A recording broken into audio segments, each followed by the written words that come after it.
at where the money really comes from, first of all, 61% of it comes from people who cannot vote for him because they do not live in the state of Wisconsin. Half of the money that he raised came from 33 donors in the last reporting period. $1 million came in a week from 4 donors who gave $250,000 each. 3 business executives from Missouri and 1 from Texas. But you know, the thing that Scott Walker's then able to say is, I'm only raising this money from out of state because I'm countering all this money from out of state. And there's enough of a kernel of truth to it that he's able to spin this fantasy that his is a grassroots campaign when half of the money comes from 33 donors and it's coming at $250,000 a pop. But, you know, if you look at the summer recall elections, the biggest spender on the Democratic side reported spending almost $11 million, and over $10 million of it came from outside of Wisconsin. And so what you've got is all of this evidence, election after election, that just drives deeper the belief that both sides are bought. And the public also believes a popular myth.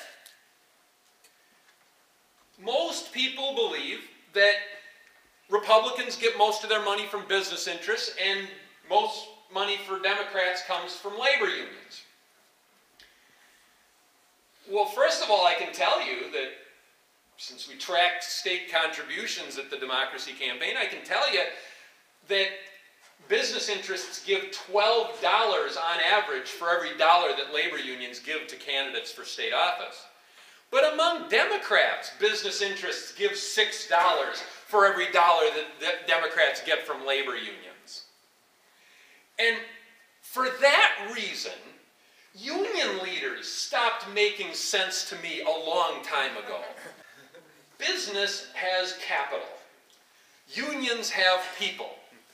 And yet for 30 or 40 years now, unions have gladly been operating in a capital-intensive system. And they've even fought us and actually publicly and openly resisted attempts to change that capital-intensive system. That just makes absolutely no sense. Business has got capital, labor's got people, and yet we've got a capital-intensive system and they fight to keep it that way. That's dumb as a stump. We all face huge threats. And you're going to hear people get up here and talk about all the threats to the way of life we've known in Wisconsin and the democracy that we have in Wisconsin.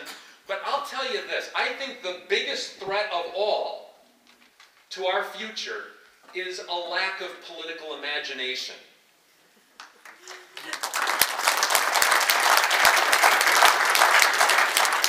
What if someone ran for office Proxmire style? This is a state, ladies and gentlemen, where we used to send somebody to Washington, D.C. who never once spent $300 on one of his statewide campaigns for office. We live in a place that put him in the United States Senate and sent him back to Washington over and over again, and he would spend $100 or $200 on his campaign. And when I say, what if somebody ran Proxmire style, I can feel the collective cringe. I can see the words forming on the lips of the party insiders and the political establishment types. They're saying, oh my God, he's talking about unilateral disarmament.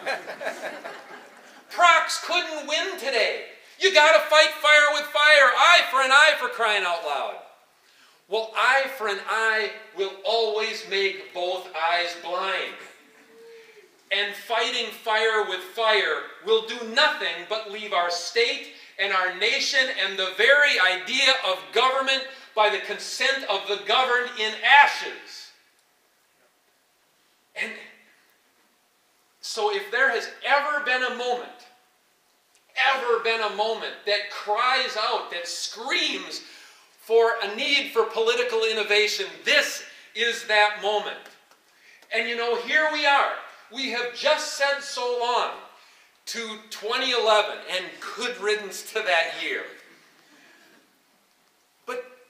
people forget that 2011 was the 100th anniversary of the most remarkable legislative session in Wisconsin history. Probably the most remarkable legislature in American history. The 1911 session of the legislature. That legislature struck blows for worker rights, created child labor laws, protections for women in the workplace.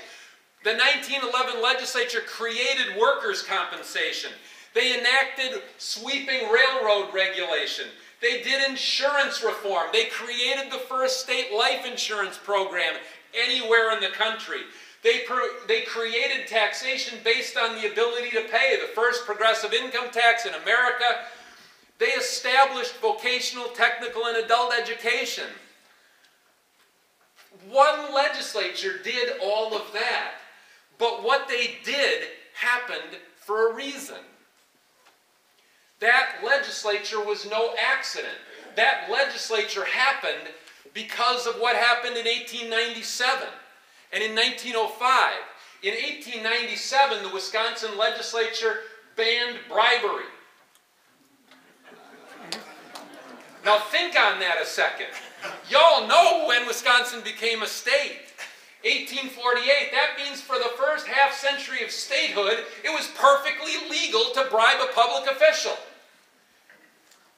Until people rose up against the corrupt money changers of the time and they banned bribery. And then in 1905, corporate election spending and corporate campaign contributions were prohibited. Half of that law was overturned by the Citizens United decision 2 years ago. Well, what we have today is a situation where bribery is effectively legal again. And it's not that we are seeing public officials routinely taking the under-the-table version of bribery that existed in the late 1800s. It's that we all understand, right, left, and center, people understand that there is a new over-the-table variety that is perfectly legal. Now, what if we recriminalized it? And what if the pushback against legal bribery started with one side going cold turkey on legal bribery? What if someone ran Proxmire style? What if someone occupied democracy?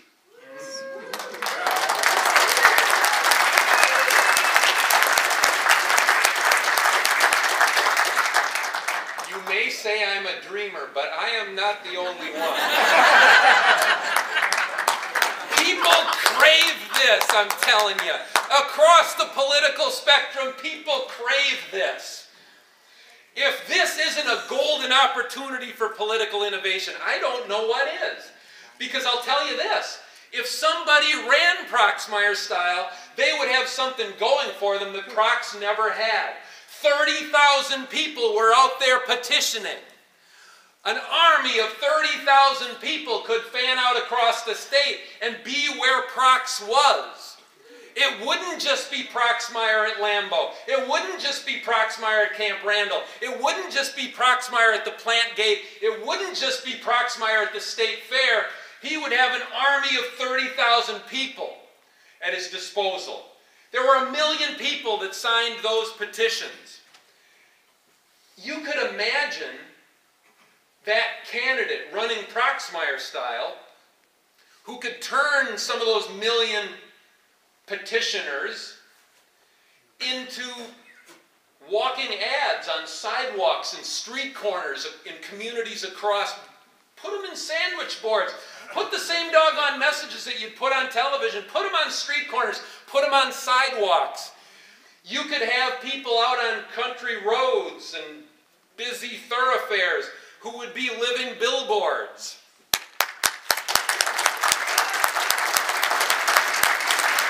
You could put some of these people to work as panhandlers for the politically homeless. Brother, can you spare a voice? Small change for big change. You know, can you put something in my cup? You could raise some money that way to pay for some of those walking ads, some of those living billboards. here's the bottom line for me. If you have a crystal ball good enough to know what's going to happen in this recall election, you're better than me. Walker might win. Walker might lose. It'll be close. I'll guarantee you that. But as things stand today, if he loses, he will not lose because people see a thrilling alternative. And that's what people ought to be offered, a thrilling alternative.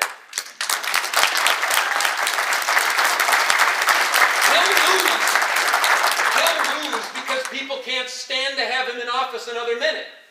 He'll lose because he trampled on worker rights. He'll lose because he promised 250,000 new jobs, and instead we got 6 months worth of job losses. He'll lose because of a growing corruption scandal that's surrounding him, that has now permeated his entire inner circle, his entire brain trust.